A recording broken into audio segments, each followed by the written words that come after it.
Welcome back. This next topic has fueled many a debate at the family dinner table. What is the best way to sleep train a baby? New research says the cry it out method is not harmful and could even be best. Wendy, do you first on this one? Where do you weigh in? I'm scared of GANs right now as a psychologist.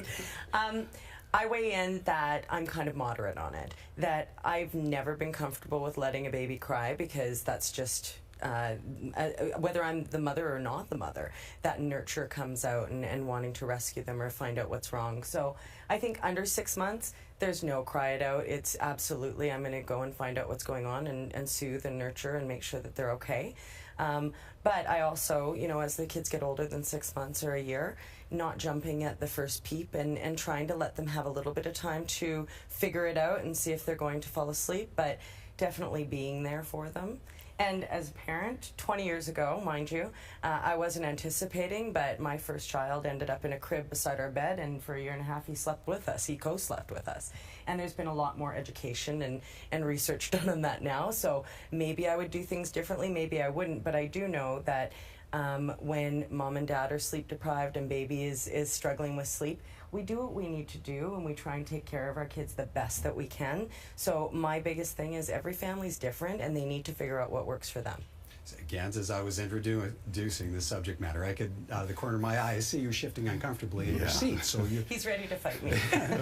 So you don't like what the study says? Well, I gotta say this, okay? Again, this is not about making parents guilty or putting people down, right? This is about what's best practice, okay? What's good for the kids.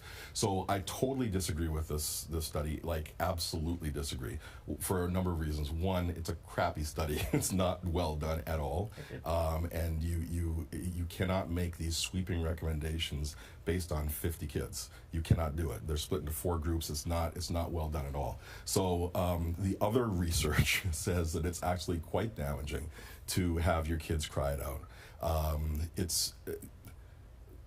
If you think about what we've gone through as humans, as a species, there's a reason we don't like to hear babies cry. That is, and you know, as Wendy was saying, there's this automatic nurturing need to go and look, like, what is that? Or at least let's make it quiet or whatever. It's because that's what's best for the human. That's what's best for the baby.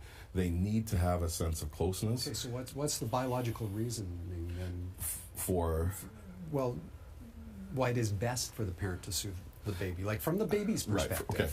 From the baby's perspective, is because they need that connection. As a baby is when babies are born, humans are not born fully formed. Our nervous system's not completely done. So we, as humans, we use the adults or the caregiver's nervous system as a template to help us learn and set up our own nervous system.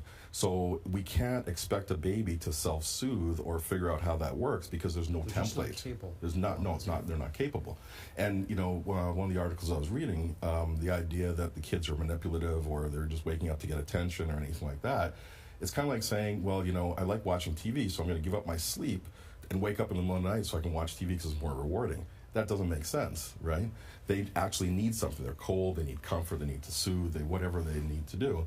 Eventually, once they get what they need, they can then start to settle themselves. Now, you know, as they get older, yes, don't run in for every little peep or anything like that, but if they're crying, go check it out.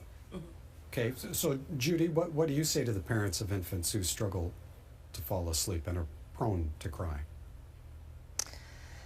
I say do go in, definitely comfort babies, absolutely. I totally agree with Gantz in that letting babies cry can create toxic stress, and that releases cortisol. Cortisol can damage neurons.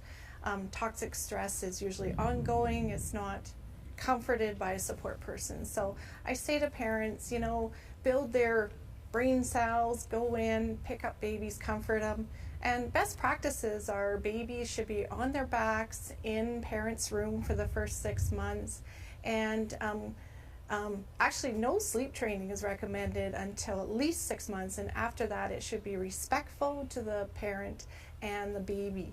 So, and that means no crying it out. So go in, comfort them, say goodnight, see if they settle, keep going back. Well, and Judy, for parents who are maybe looking for a little bit more advice, suggestions on where we could turn.